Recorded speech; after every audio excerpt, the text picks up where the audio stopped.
Hello दोस्तों, स्वागत है आपका इस नई वीडियो में। दोस्तों, इस वीडियो में हम सामान्य ज्ञान से संबंधित कुछ महत्वपूर्ण प्रश्न लेकर के आपके समक्ष उपस्थित हुए हैं। तो बिना देरी के इन इम्पोर्टेंट सवालों को शुरू करते हैं। इससे पहले यदि आपने चैनल को सब्सक्राइब नहीं किया है तो चैनल को सब्सक्राइब करके बेल आइकन को प्रेस कर दें ताकि लेटेस्ट वीडियो की नोटिफिकेशन आप तक पहुँच सके। तो चलिए शुरू करते हैं। इस वीडियो का पहला प्रश्न है, राष्ट्रीय मानवाधिकार आयोग की स्थापना कब हुई थी? तो राष्ट्रीय मानव अधिकार आयोग, इस आयोग की स्थापना किस वर्ष होती है? आपका राइट आंसर होगा वर्ष 1993 में। कब दोस्तों? वर्ष 1993 में राष्ट्रीय मानवाधिकार आयोग की स्थापना होती है। ये पॉइंट आपको ध्यान रखना है। अगला पॉइंट आपको क्या ध्यान रखना है कि राष्ट्रीय मानवाधिकार आयोग ये किस प्रकार का आयोग है? तब आपका आंसर हो जाएगा संविधिक आयोग है। क्या है दोस्तों? ये एक प्रकार का संविधिक आयोग होता है। क्या होता है? संविधिक आयोग होता है। और अगला इंपॉर्टेंट पॉइंट आपको ध्यान रखना है कि राष्ट्रीय मानवाधिकार आयोग को मानव अधिकारों का प्रहरी कहा जाता है। क्या कहते हैं इसको? मानव अधिकारों का प्रहरी कहते हैं। और इस आयोग की स्थापना वर्ष 1993 में होती है। ऑप्शन सी यहाँ पे सही उत्तर दिया गया है। अगला प्रश्न है, पंचायतों से संबंधित अनुसूची है। तो पंचायतों से संबंधित कौन सी अनुसूची होगी? आपका राइट आंसर है संविधान की 11वीं अनुसूची। ये पंचायतों से संबंधित है। इसमें पंचायतों का वर्णन किया गया है। और ये आप जानते हैं कि भारतीय संविधान में अनुसूचियों की संख्या कितनी है? तो वर्तमान समय में 12 अनुसूचियां हैं और 11वीं अनुसूची में पंचायतों का वर्णन किया गया है। ऑप्शन सी यहाँ पे सही उत्तर दिया गया है। अगला प्रश्न है, संघ लोक सेवा आयोग के सदस्यों की संख्या निर्धारित कौन करता है? तो संघ लोक सेवा आयोग, इसके सदस्यों की संख्या निर्धारित करने का अधिकार किसके पास होता है? आपका राइट आंसर होगा भारत के राष्ट्रपति के पास। ऑप्शन ए आपका राइट आंसर हो जाएगा। अगला पॉइंट आपको ध्यान रखना है कि संघ लोक सेवा आयोग का उल्लेख भारतीय संविधान के किस अनुच्छेद में किया गया है? आपका राइट आंसर होगा कि अनुच्छेद 315 में। किस अनुच्छेद में? अनुच्छेद 315 में भारत का एक संघ लोक सेवा आयोग होगा, ये वर्णन किया गया है। तो ऑप्शन ए इस प्रश्न का राइट आंसर हो जाएगा। अगला प्रश्न है, राज्य कार्यपालिका शक्ति निहित होती है। तो राज्य की कार्यपालिका शक्ति ये किस में निहित होती है? आपका राइट आंसर होगा राज्य की कार्यपालिका शक्ति राज्यपाल में निहित होती है। ऑप्शन डी यहाँ पे सही उत्तर दिया गया है। और अगर पूछे आपसे कि केंद्रीय कार्यपालिका शक्ति ये किस में निहित होती है, तब आपका आंसर प्रधानमंत्री होना था। लेकिन राज्य कार्यपालिका शक्ति राज्यपाल में निहित होती है। ऑप्शन डी सही उत्तर है। अगला प्रश्न है, वर्षा की मात्रा निर्भर करती है। तो वर्षा की मात्रा किस बात पर निर्भर करती है? आपका आंसर होगा वायुमंडल की नमी पर निर्भर करती है वर्षा की मात्रा। ऑप्शन बी यहाँ पे सही उत्तर दिया गया। अगला प्रश्न है, निम्नलिखित में से शीत मरुस्थल है। तो इन चारों में से शीत मरुस्थल का मतलब होता है ठंडा मरुस्थल। तो इन चारों में से ठंडा मरुस्थल कौन सा होगा? आपका राइट आंसर है पेंटागोनिया का मरुस्थल। ये एक प्रकार का ठंडा मरुस्थल होता है। ऑप्शन बी यहाँ पे सही उत्तर दिया गया। अगला प्रश्न है, चलैया समिति संबंधित है। तो चलैया समिति का संबंध किससे है? इन चारों में से आपका राइट आंसर होगा अप्रत्यक्ष कर से ये चलैया समिति संबंधित है। ऑप्शन बी यहाँ पे सही उत्तर दिया गया है। अगला प्रश्न है, किस युद्ध से भारत में मुगल साम्राज्य की नींव पड़ी? तो मुगल साम्राज्य के संस्थापक कौन थे? ये आप जानते होंगे कि मुगल वंश के जो संस्थापक है वो बाबर को कहते हैं। बाबर के द्वारा मुगल साम्राज्य की नींव रखी गई थी। लेकिन किस युद्ध के पश्चात मुगल साम्राज्य की नींव पड़ती है, ये आपको बताना है। आपका राइट आंसर होगा पानीपत का प्रथम युद्ध। ऑप्शन बी यहाँ पे सही उत्तर दिया गया है। चलिए अगला प्रश्न है, गदर पार्टी की स्थापना किस वर्ष हुई थी? तो गदर पार्टी की स्थापना किस वर्ष होती है? आपका राइट आंसर है वर्ष 1913 में गदर पार्टी की स्थापना होती है। ऑप्शन बी आपका राइट आंसर हो जाएगा। अगला प्रश्न है, राष्ट्रपति चुनाव संबंधी मामले किसके पास भेजे जाते हैं? आपका राइट आंसर होगा कि यदि राष्ट्रपति चुनाव संबंधी मामले में यदि कोई विवाद अगर उत्पन्न होता है तो मामला उच्चतम न्यायालय अर्थात सर्वोच्च न्यायालय को प्रेषित किया जाता है। ऑप्शन सी इस प्रश्न का सही उत्तर हो जाएगा। अगला प्रश्न है, विश्व का सबसे ऊंचा जलप्रपात कौन सा है? तो इन चारों में से विश्व का सबसे ऊंचा जलप्रपात कौन सा होगा? आपका राइट आंसर है एंजिल जलप्रपात। ये विश्व का सबसे ऊंचा जलप्रपात है। ऑप्शन सी यहाँ पे सही उत्तर दिया गया। अगला प्रश्न है सर्वाधिक विनाशकारी भूकंपीय तरंगे हैं। तो सर्वाधिक विनाशकारी भूकंपीय तरंग कौन सी होती है? आपका राइट आंसर है तृतीयक तरंग। ये सर्वाधिक विनाशकारी भूकंपीय तरंग होती है। ऑप्शन सी इस प्रश्न का सही उत्तर हो जाएगा। और ये आप जानते हैं कि भूकंप का अध्ययन क्या कहलाता है? सिस्मोलॉजी भूकंप के अध्ययन को बोलते हैं। और भूकंप की तीव्रता किसके द्वारा मापी जाती है? तो रिएक्टर स्केल के द्वारा भूकंप की तीव्रता मापते हैं। और भूकंप की तरंगे ये कितने प्रकार की तरंगे होती है? 3 प्रकार की तरंगे, प्राथमिक तरंग, द्वितीयक तरंग और तृतीयक तरंग। तो तृतीयक तरंग ये सर्वाधिक विनाशकारी तरंग होती है। तो ऑप्शन सी इस प्रश्न का सही आंसर है।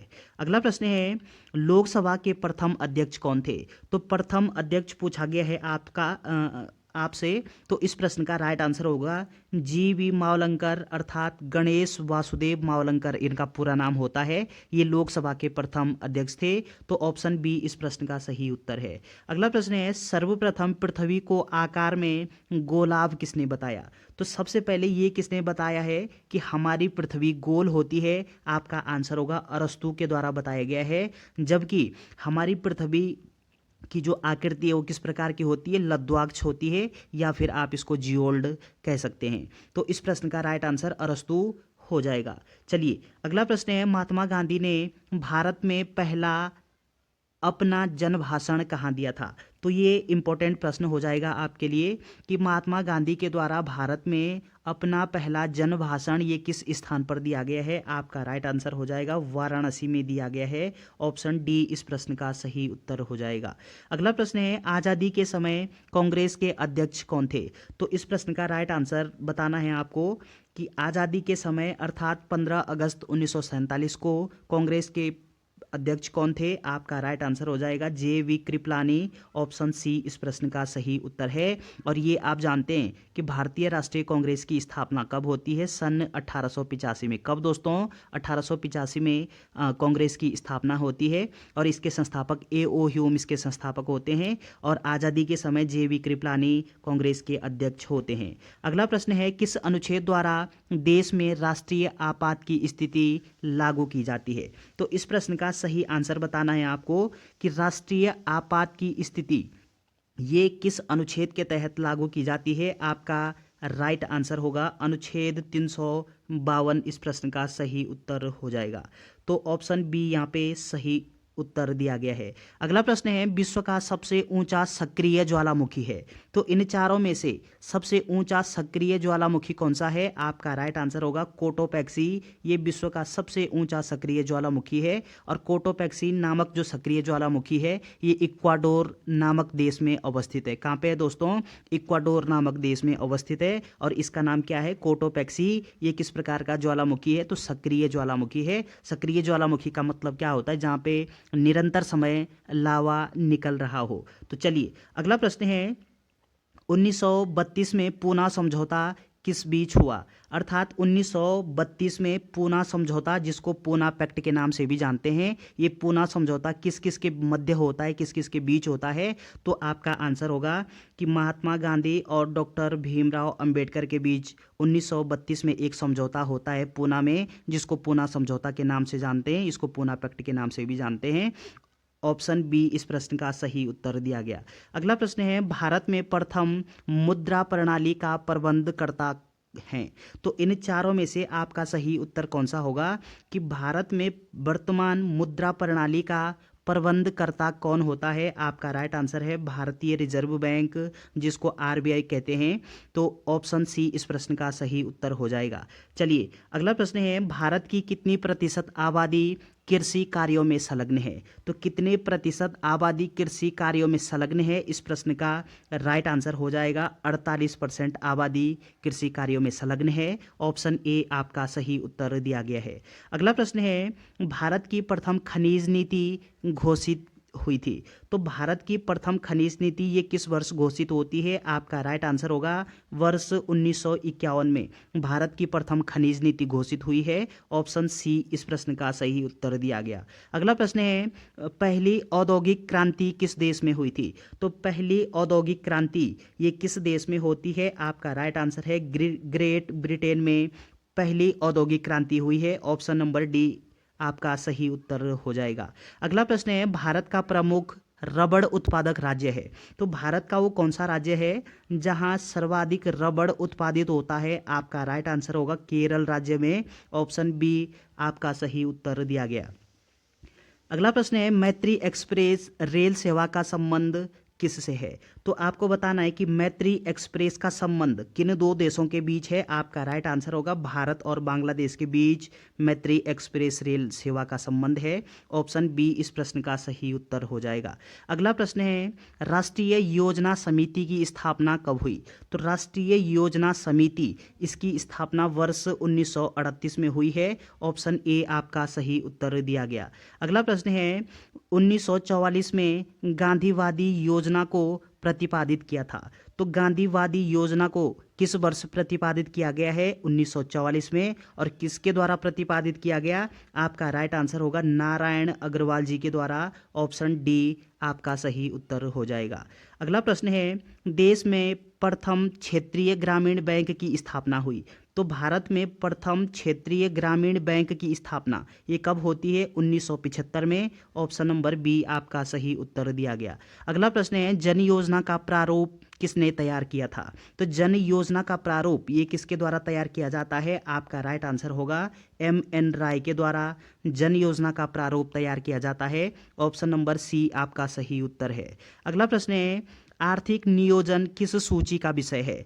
तो आर्थिक नियोजन ये किस सूची का विषय है? आपका आंसर है समवर्ती सूची का। ऑप्शन सी आपका सही उत्तर हो जाएगा। और ये आप जानते हैं कि 3 सूचियां होती है, संघ सूची, राज्य सूची, समवर्ती सूची। तो समवर्ती सूची का जो संबंध है वो किससे है? आर्थिक नियोजन से। तो चलिए अगला प्रश्न है, चौथी पंचवर्षीय योजना कब चलती है? 1969 से 1974 को कहा जाता है। तो चौथी पंचवर्षीय योजना को क्या कहा जाता है, फिर किस मॉडल पर आधारित थी? आपका आंसर होगा गाडगिल योजना के नाम से जानते हैं इसको। ऑप्शन नंबर सी आपका सही उत्तर दिया गया। अगला प्रश्न है, भारत में योजना आयोग का गठन हुआ।